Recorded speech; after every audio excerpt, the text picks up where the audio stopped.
तर नमस्कार मित्रांनो, स्वागत आहे तुमच्या नवीन व्लॉगमध्ये। आणि आज आपण चालू आहे सुवर्णगडला। आणि विषय असा झाला आहे की हे जे व्हिडिओ 2-3 मी टाकणार आहे ते व्यवस्थित माझ्याकडून एडिट नाही झालेत, कारण की जे मी सॉफ्टवेअर वापरत होतो पहिले तर ते चुकून माझ्याकडून अपडेट झालं आणि त्यामुळे मला ते आता म्हणजे त्याला सबस्क्रिप्शन मागते, जे की मी पेड व्हर्जन वापरतच नव्हतो, कारण की एवढे व्हिडिओ नसतात माझे। पण आता जे हे 2-3 व्हिडिओ आहेत ते मी एकदम नॉर्मल एडिट केलेत, त्या कारणामुळं मला पहिले आता दुसरा सॉफ्टवेअर घेऊन सबस्क्रिप्शन घ्यावं लागेल इयरली। तर आता तरी तुम्हाला हे व्हिडिओ बघावं लागते ना आता, कारण की मी एवढ्या मेहनतीनं आता हे व्हिडिओ काढले होते सगळे।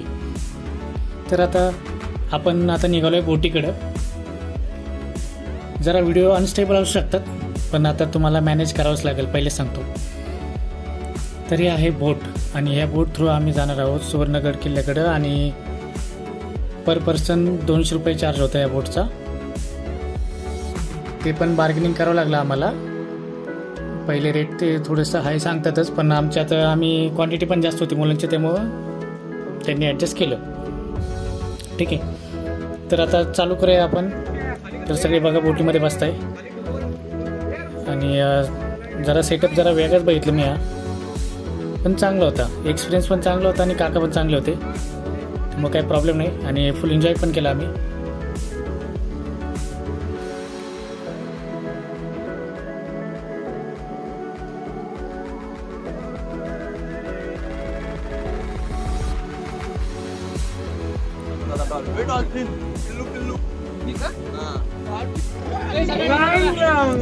सगळ्यांनी इकडे बघा।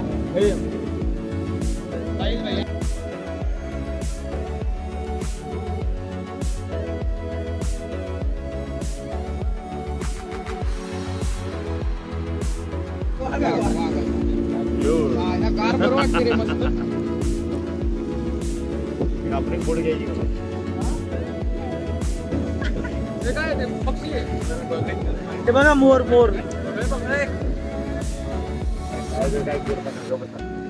होत नाही, बरोबर आहे, बरोबर आहे। हे दादा ते आस्वाद येतोय ना।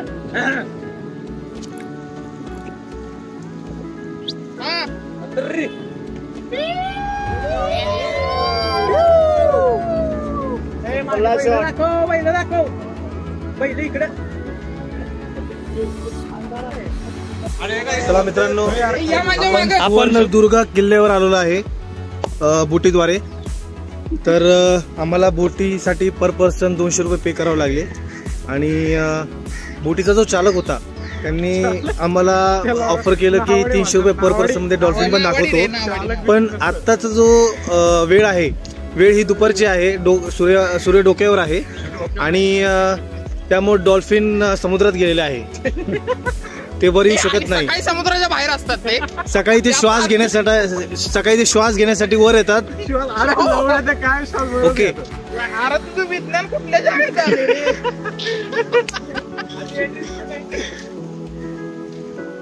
किल्ल्यावर कुठून जायचं? एंट्री इकडून आहे। मित्रांनो, आम्ही थोडे चुकलो होतो, या आजीने आम्हाला मदत केली। प्लीज यांना पण फ्रेम मध्ये घ्या। जय श्रीराम, जय हनुमान।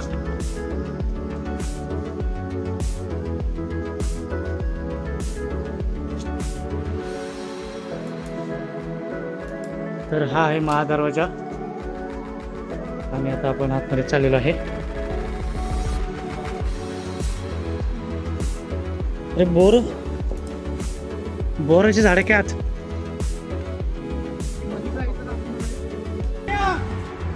तर ते तिकडे गेले, आपण इकडे आलो दोघं, तिकडे गेले सगळे तिकडे। आपण चुकीचं सांगितले जाऊ, मग परत तिकडे जाऊ। तिकडे जाऊ ना, आता सोबतच जाऊ, अर्धा तासात परत जायचं आपल्याला। तर हे आहे तळ, इथं पाण्याचे जे साठे आहेत ते आपल्याला दिसत आहेत, आणि बहुतेक ते गोड पाणी असू शकतं असं वाटतंय मला। सो हे जे म्हणतं हे 100% गोडच पाणी आहे का, कारण का ज्या वेळेस असा समुद्रामध्ये किल्ला बांधण्यात येतो, आणि त्याचं एक टेक्नॉलॉजी सायन्स असं सांगतो तुम्हाला की ज्या वेळेस दोन दगड जी आपण कोर दगड असं म्हणतात, ज्या कोर दगडांमधून जर आपण खारा पाण्याचं त्यामधनं सप्लाय केला तर त्याच्यामध्ये मिठाच्या पाण्यामध्ये असणारे क्षार, ते क्षार ते जे कोर दगड होते ते ॲब्झॉर्ब करतात आणि तिथनं पुढं फिल्टर आउट गोड पाणी होतं. सो त्यामुळे पण जंजिऱ्याला तुम्ही जो साठा बघता तो पण गोड्या पाण्याचा. ओके, विशाल आपल्याला एकदम महत्त्वाची माहिती देत आहे. तर आपण अशीच माहिती आता पुढं पण त्याच्याकडून घेत राहू. तर आता आपण बाकीचे आमचे मित्र तिकडे गेले, आम्ही इकडे आलो. आम्हाला वाटलं ते पण आम्हाला फॉलो करतील, पण आता आम्हाला तिकडे जावं लागेल कारण की आम्हाला अर्धा तासात पुन्हा पोहोचत आहे बोटीपर्यंत. टाईम लिमिटेड आहे, बाकी काय नाही. टाईम लिमिटेड नसतं तर आम्ही फुल एक्सप्लोअर केलं असतं. डॉल्फिन बघायचं आहे का? मे बी डॉल्फिन बघण्याचा पण आमचा प्लॅन आहे. तर पर पर्सन जर डॉल्फिन दिसलेत तर आम्ही एक्स्ट्रा देणार आहोत. तर डॉल्फिनबद्दल पण एक सायन्स रिलेटेड गोष्टी सांगतो. डॉल्फिन हा एकमेव मासा आहे. बाकीचे मासे जसे पाण्यामध्ये श्वसन करतात तसं डॉल्फिनचं तसं नसतं.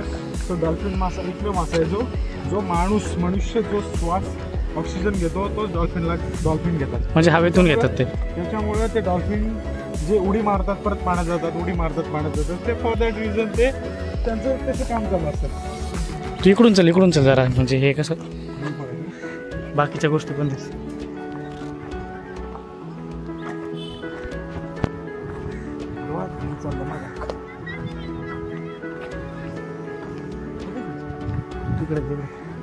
तर बाकीचे मित्र आहेत तिथं पुढे आणि व्ह्यू बघू शकतो आपण. सगळीकडं पाणीच पाणी सगळीकडून आणि मध्ये हा किल्ला.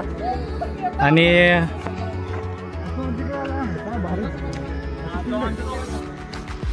इथं आपल्याला दिसत आहे तोफ, एकदम शिवकालीन तोफ आहे.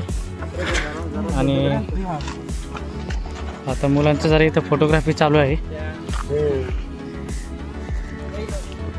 तर आपण पुढे जाऊया, पुढच्या गोष्टी बघूया. पुढं पण आपले मित्र गेलेले आहेत.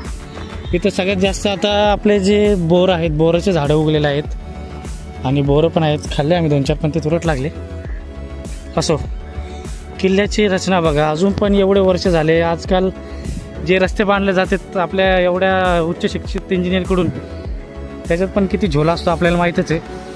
पण तेव्हाची जी इमानदारी होती, बांधिलकी होती, लोकांचं जे कामाच्या प्रती जे म्हणजे एक विश्वास होता, तो आपल्याला कायम दिसतोय. कारण की हे बघू शकतो आपण, एवढ्या समुद्राचं लाट आहे, खारं पाणी रोज इथे येऊन धडकतं आहे, पण तरी ह्या भिंती अजून पण या किल्ल्याचं संरक्षण करत आहेत.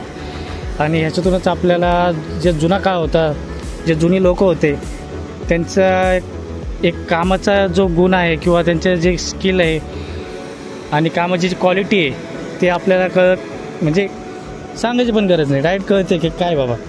तर आता आपण चाललोय पुढे.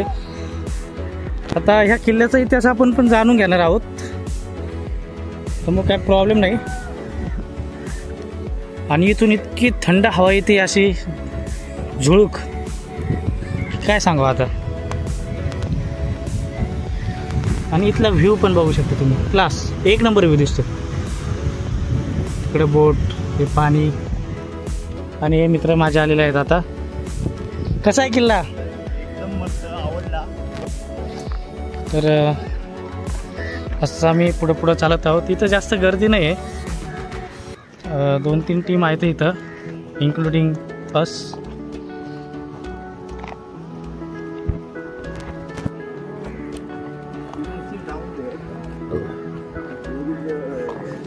म्हणजे पावसाळ्यात तिथलं सीन म्हणजे बघण्यालायक असेल, कारण की सध्या आता गवत पूर्ण सुकलंय. पण इथं बोरं जे पडले आणि वाळलेले ते पूर्ण असं, लहानपणी आपण बोरकुट जे खायचो त्याचा जसा स्मेल यायचा, म्हणजे असं सेम तो स्मेल येतोय.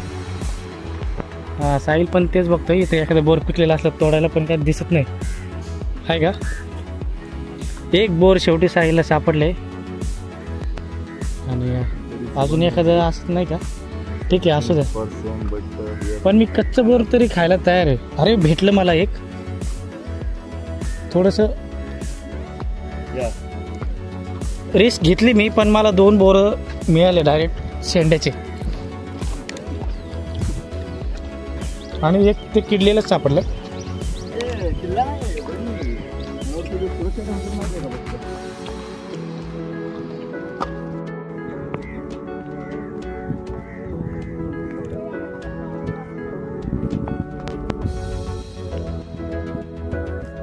चला.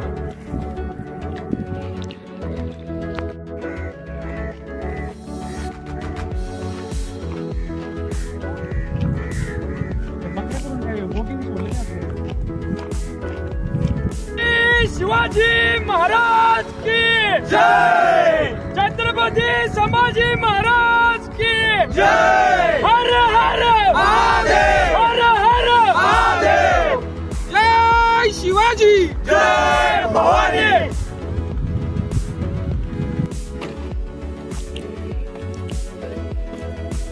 हळूहळू.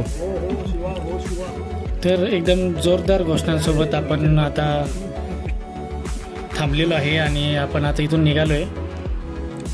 तर असंच तुम्ही आता व्हिडिओ बघत राहा, कारण की अजून 2-3 व्हिडिओ पुढचे यायचे बाकी आहेत. आणि चॅनलला सबस्क्राईब नसेल केलं तर ते करून ठेवा. तर पुन्हा भेटूया पुढच्या व्हिडिओमध्ये. तोपर्यंत बाय बाय.